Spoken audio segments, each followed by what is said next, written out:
Hello everyone, I'm Dr. Divya Srivastava. On this video में we are continuing with a series of Class 10 CBSE Board AI subject. So this video is going to be the last video of this series, जहाँ पर कि हमने NLP के जो last topic है, we will be discussing about bag of words order and TF-IDF frequency terms. So let's begin with the video. What is bag of words? अब अभी तक के जो हमारा पिछला जो हमने लास्ट वीडियो में जो हमने देखा था उसमें क्या था कि एक टेक्स्ट का कॉर्पस होता है।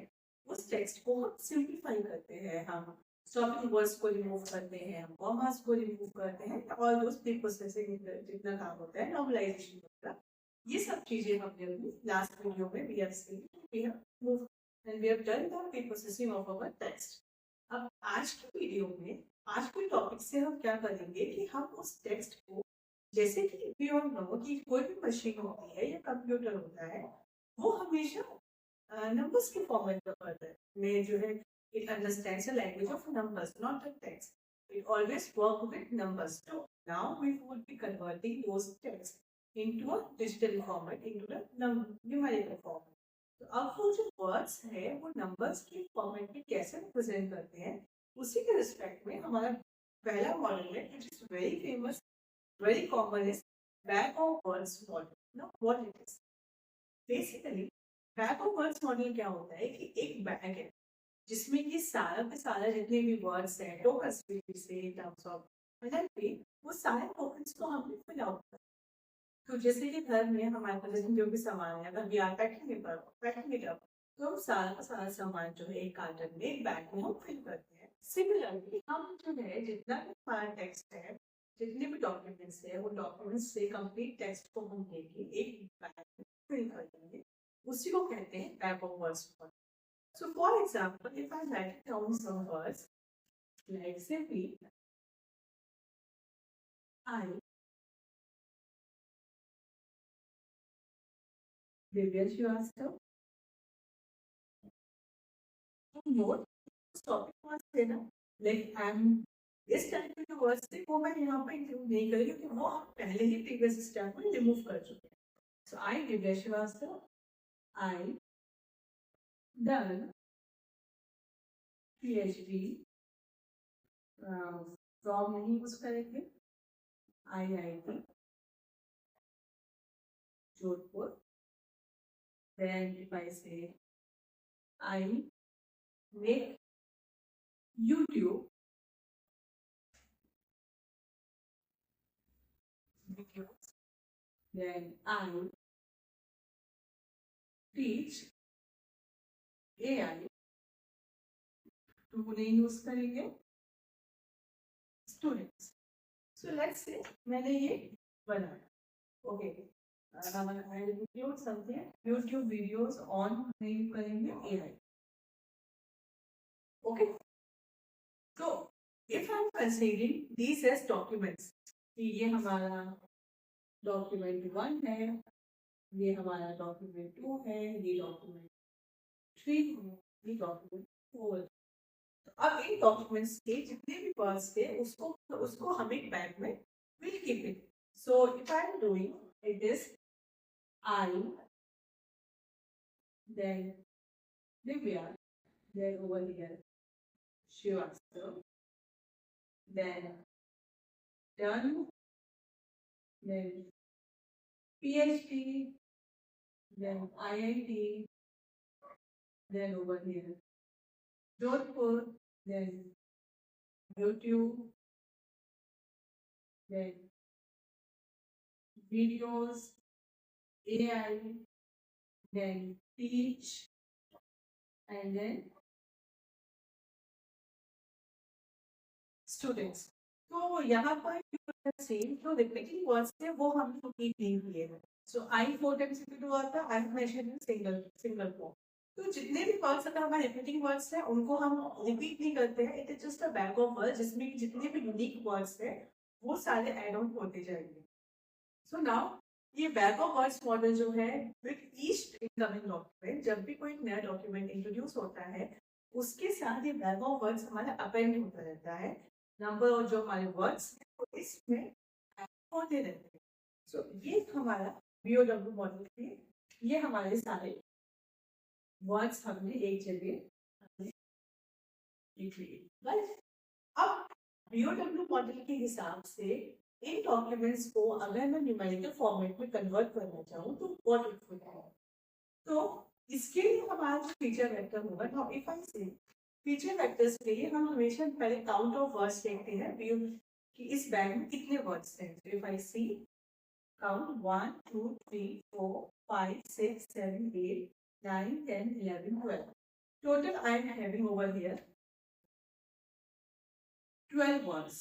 ओके, तो इसका मतलब 12 वर्ड्स का हमारा फीचर वेक्टर बनने वाला है। तो ओवर हियर यहाँ पर फीचर वेक्टर हमारा क्या होगा, 1 1 1 देन आपको हमारा टोटल 9 0 हो जाएगा। क्यों, 1 for I, 1 for Divya, 1 for Shrivastava, इसके बाद के जितने हैं वो सब 0 0 आ जाएंगे। सिमिलरली इफ आई से for I done PhD IIT Jodhpur, इसके लिए आई का हमारा 1 होगा, दिव्या और श्रीवास्तव ये 2 वर्ड्स थे जो यहाँ पर मिसिंग है, तो it would be 2 zeros followed by 1 for done, 1 for PhD, and then followed by 0 till it is 12 vector पे end होगा। Similarly over there I का 1, दिव्या नहीं है, श्रीवास्तव नहीं है, डन नहीं है, PhD IIT Jodhpur, then YouTube videos AI, right। अब सिमिलरली इसका होगा, ये आप लोग के लिए ओपन क्वेश्चन है कि इसका जो फीचर वेक्टर है please write down in the comment section just to have it an interactive video that whether you have understood the concept or not। तो इसका जो फीचर वेक्टर है वो आपको यहाँ पर मेंशन करेगा अपने कमेंट सेक्शन में। तो अभी ये इसके फीचर वेक्टर तो फर्स्ट लेवल में BOW मॉडल्स में टेक्स्ट से हमारा डिजिटल फॉर्मेट में कैसे कन्वर्ट होता है ये आपने अभी तक जाना। अब BOW मॉडल का बेनिफिट क्या होता है, वो क्या सिंबलाइज करता है। तो फर्स्ट ऑफ ऑल ये है कि हर टेक्स्ट को हम डिजिटल फॉर्मेट में हम अपने कन्वर्ट कर देते हैं। Second, what it signifies is, it signifies the similarity between the documents. अब जो डॉक्यूमेंट्स आपस में सिमिलर होंगे उसमें ही डिफरेंस बहुत ही मिनिमम होगा, एंड जो डॉक्यूमेंट्स बहुत डिसिमिलर होंगे उसमें डिफरेंस बहुत ज्यादा होगा। सो ये चीज हमारा सिमिलरिटी को सिंबलाइज करता है। तो BOW model is used to symbol to find out the similarity between the documents. Next अब हम पढ़ेंगे TF-ID।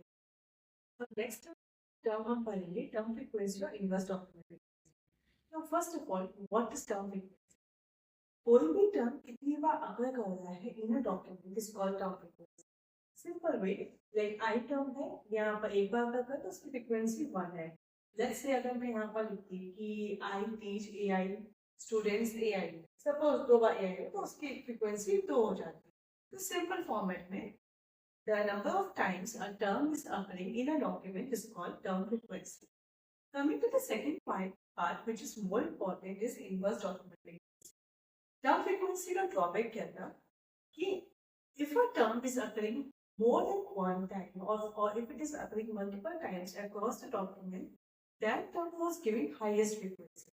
For example, if we see in this complete 4 documents, the term I is occurring 4 times. It is getting larger importance. But अगर आप ये देखो तो I की इतनी importance नहीं है। I is just symbolizing a person. Importance किस चीज की है, अगर मैं इसमें बात करूँ name की, like PhD IIT Jodhpur, so like what all keywords are there? ये IIT जोधपुर कीवर्ड है, AI कीवर्ड है, स्टूडेंट्स हैं, YouTube वीडियोस है, ये कीवर्ड्स हैं। इन टोकन्स की फ्रीक्वेंसी ज्यादा इंपॉर्टेंट है because they are delivering a distinct information. I की इंफॉर्मेशन रिपीटेटिव है, बट ये जो एक्स्ट्रा जो कीवर्ड्स हैं जिनकी फ्रीक्वेंसी कम है, they are giving the distinct information, तो इनकी फ्रीक्वेंसी ज्यादा होनी चाहिए थी। इसी को इनकॉर्पोरेट करने के लिए इनवर्स डॉक्यूमेंट फ्रीक्वेंसी को इंट्रोड्यूस करा गया। This is basically a statistical measure to find out the importance of words in a document. इसको how do we compute? It is simply your number of documents divided by term frequency. So if I say over here I, so number of documents all over we are considering is 4. तो I की frequency हमारी हो जाएगी 4 और इसकी frequency कितनी है, how many times it is occurring 4 times, तो इट इज 4/4 मींस 1। यहाँ पर अगर मैं डिग्गर की बात करूँ तो number of documents is 4 and this term here is occurring single time, so it is 1.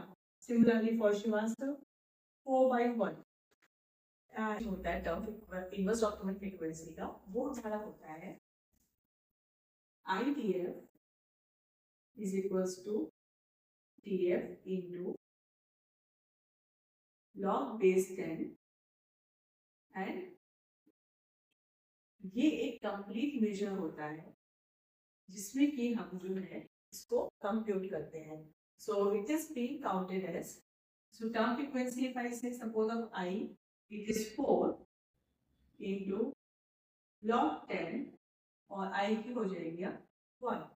So it will give it 0, इसकी कोई ज्यादा इम्पोर्टेंस नहीं है सिंपली। तो इन दिस सिंपल वे हम जो है IDF की हम वैल्यू निकालते हैं which tells कि कौन सा वर्ड ज्यादा इम्पोर्टेंट है। तो this is a way to preserve, to give importance to the real happening words, क्योंकि वर्ड्स 3 टाइप्स के होते हैं, जो सबसे ज्यादा अकर करते हैं, जो मीडियम लेवल पर, जो बहुत कम करते हैं। तो जो बहुत कम करते हैं they are giving you out a significant and one time information जो आपको बार बार रिपीट नहीं होगी।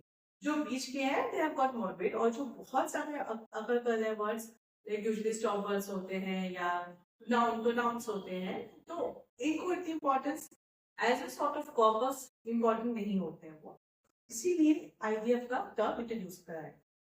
So now with this we are completing with this series of CBSE AI subject। Recent videos में हमने NLP को कंटिन्यू किया था, जिसमें कि NLP क्या होता है, उसकी इंपॉर्टेंस क्या होती है, ये सब चीजों को लेके फिर and we have completed with IDF। Next chapter हमारा सेंटिमेंट एनालिसिस का है, जो ऑलरेडी हमने अपने प्रीवियस वीडियोस में कवर किया हुआ है। So yes, if you have not seen our previous video do watch it out.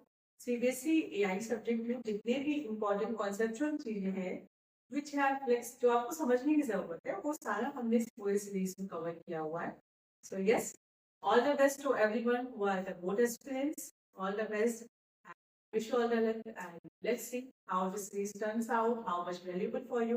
If you find this series valuable for your board examination, please do comment it down. And if you have any doubts, any queries, कुछ अगर आप हमें चाहते हो कि हम उसको दोबारा एक्सप्लेन कर दें, या few terms which you want for us to explain, do let us know in the comment section. All the best. Bye bye.